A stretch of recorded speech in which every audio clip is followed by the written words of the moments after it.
ಎಲ್ಲರಿಗೂ ನಮಸ್ಕಾರ. ದೇವಿಕಾ ಅಡುಗೆಗೆ ಸ್ವಾಗತ. ನಾನು ದೇವಿಕಾ.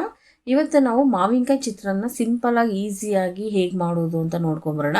ಮಾವಿನಕಾಯಿ ಸೀಸನ್ ಮುಗಿತಾ ಬಂತು. ಹಾಗಾದರೆ ಮಾವಿನಕಾಯಿ ತಿನ್ನಲಿಲ್ಲ ಅಂದರೆ ಹೇಗೆ? ಅಲ್ಲೊಂದು ಇಲ್ಲಿಂದು ಅಂಗಡಿಯಲ್ಲಿ ಮಾತ್ರ ಮಾವಿನಕಾಯಿ ಸಿಗ್ತಿದೆ. ಮಾವಿನಕಾಯಿ ಸೀಸನ್ ಅಂತೂ ಮುಗ್ದೇ ಹೋಯಿತು. ಬನ್ನಿ ಸಿಂಪಲ್ಲಾಗಿ ಈಸಿಯಾಗಿ ಹೇಗೆ ಮಾಡೋದು ನೋಡ್ಕೊಂಬರೋಣ. ನಾನಿಲ್ಲಿ ಒಂದು ಬಾಣಲಿನ ಇಟ್ಟಿದ್ದೀನಿ. ಅದಕ್ಕೆ 2ರಿಂದ 3 ಸ್ಪೂನ್ ಎಣ್ಣೆ ಹಾಕ್ಕೊಂಡಿದ್ದೀನಿ. ಎಣ್ಣೆ ಸ್ವಲ್ಪ ಕಾದ ನಂತರ ಇದಕ್ಕೆ ನಾವು ಸಾಸಿವೆನ ಹಾಕೊಳ್ಳೋಣ. ಈಗ ಸಾಸಿವೆ ಪಟಾಪಟ ಅಂತ ಸಿಡಿದ ನಂತರ ಇದಕ್ಕೆ ನಾವೀಗ ಕಡಲೆ ಬೀಜನ ಹಾಕ್ಕೊತಾ ಇದ್ದೀನಿ. ಕಡಲೆ ಬೀಜ ಜಾಸ್ತಿ ಇಷ್ಟಪಡೋರು ಸ್ವಲ್ಪ ಕಡಲೆ ಬೀಜ ಜಾಸ್ತಿ ಹಾಕ್ಕೊಳ್ಳಿ. ನೋಡಿ ಈಗ ನೋಡಿ ಇದು ಸ್ವಲ್ಪ ಫ್ರೈ ಆದಮೇಲೆ ಇದಕ್ಕೆ ಕಡಲೆಬೇಳೆನೂ ಹಾಕ್ಕೊತಾ ಇದ್ದೀನಿ. ಕಡಲೆಬೇಳೆ ಹಾಕ್ಕೊಂಡು ಚೆನ್ನಾಗಿ ಸ್ವಲ್ಪ ಫ್ರೈ ಮಾಡ್ತಾ ಇದ್ದೀನಿ.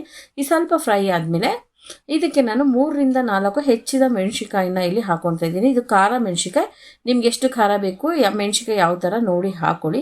ಇದಾದ ನಂತರ ಅದ್ರ ಜೊತೆಲಿ ನಾನು ಕರಿಬೇವಿನ ಸೊಪ್ಪನ್ನು ಕೂಡ ಹಾಕ್ಕೊತಾ ಇದ್ದೀನಿ. ಇದನ್ನು 1ರಿಂದ 2 ನಿಮಿಷ ಚೆನ್ನಾಗಿ ಫ್ರೈ ಮಾಡ್ಕೊಳ್ಳಿ. ಇದಾದ ನಂತರ ನಾನಿಲ್ಲಿ 2 ಹೆಚ್ಚಿದ ಈರುಳ್ಳಿನ ಹಾಕ್ಕೊಂಡು ಚೆನ್ನಾಗಿ ಫ್ರೈ ಮಾಡ್ಕೊಳ್ಬೇಕಾಗುತ್ತೆ. 2ರಿಂದ 3 ಈರುಳ್ಳಿ ಹಾಕ್ಕೊಳ್ಳಿ. ಈಗ ಚೆನ್ನಾಗಿ ಫ್ರೈ ಆಗಬೇಕು. ಮೀಡಿಯಮ್ ಫ್ಲೇಮಲ್ಲೇ ಇಟ್ಕೊಂಡು ಫ್ರೈ ಮಾಡ್ಕೊಳ್ಳಿ. ಇನ್ನೂ ಯಾರ್ಯಾರು ನನ್ನ ಚಾನಲ್ಗೆ ಸಬ್ಸ್ಕ್ರೈಬ್ ಮಾಡ್ಕೊಂಡಿಲ್ಲ ಸಬ್ಸ್ಕ್ರೈಬ್ ಮಾಡ್ಕೊಳ್ಳಿ. ಪಕ್ಕದಲ್ಲಿರೋ ಬೆಲ್ ಬಟನ್ನ ಮಿಸ್ ಮಾಡೋದನ್ನು ಮರಿಬೇಡಿ.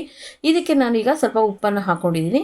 ಇದು ಚೆನ್ನಾಗಿ ನೋಡಿ ಉಪ್ಪೆಲ್ಲ ಹಾಕಿದ್ಮೇಲೆ ಚೆನ್ನಾಗಿ ಬ್ರೌನ್ ಕಲರ್ ಬಂದಿದೆ. ಇದಕ್ಕೆ ನಾನು ತುರಿದಿರೋ ಅಂಥ 1 ಕಪ್ಪು ಮಾವಿನಕಾಯಿನ ಹಾಕ್ಕೊಳ್ತಾ ಇದ್ದೀನಿ. ಇದನ್ನು 2 ನಿಮಿಷ ಚೆನ್ನಾಗಿ ಹಸಿ ವಾಸನೆ ಹೋಗೋರಿಗೆ ಜಾಸ್ತಿ ಫ್ರೈ ಮಾಡಬಾರ್ದು. ಈಗ ಇದು ಒಂದು ಸ್ವಲ್ಪ ಫ್ರೈ ಆದಮೇಲೆ ಇದಕ್ಕೆ ಅರಿಶಿಣದ ಪುಡಿ ಇನ್ನೊಂದು ಸ್ವಲ್ಪ ಉಪ್ಪು ಹಾಕ್ಕೊಂಡು ಫ್ರೈ ಮಾಡ್ಕೊಳ್ಳೋಣ. ಟೇಸ್ಟ್ ತುಂಬ ಚೆನ್ನಾಗಿ ಬರುತ್ತೆ. ಈಗ ನೋಡಿ ಇದನ್ನು ಅಷ್ಟೇ 1ರಿಂದ 2 ನಿಮಿಷ ಚೆನ್ನಾಗಿ ಮಿಕ್ಸ್ ಮಾಡಿಕೊಂಡು ಫ್ರೈ ಮಾಡ್ಕೊಂಡ್ಮೇಲೆ ನಮ್ಮದು ಹುಳಿ ರೆಡಿ ಆಗುತ್ತೆ.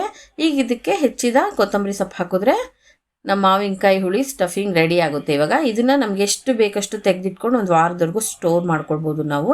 ಈಗ ನೋಡಿ ನಮ್ಗೆ ಎಷ್ಟು ಅನ್ನ ಕಲಸಿಗೆ ಬೇಕೋ ಅಷ್ಟು ಹುಳಿನ ನಾನಿಲ್ಲಿ ಇಟ್ಕೊಂಡಿದ್ದೀನಿ, 1-2 ಸ್ಪೂನ್ ಆಗೋಷ್ಟು. ಇದಕ್ಕೆ ನಾನು ಒಂದು ಬಟ್ಲಷ್ಟು ಅನ್ನನ ಬೇಯಿಸಿ ಇಟ್ಕೊಂಡಿರೋದು ಉದುರಾಗಿರೋ ಅನ್ನನ ಹಾಕ್ಕೊಂಡು ಮಿಕ್ಸ್ ಮಾಡ್ತಿದ್ದೀನಿ.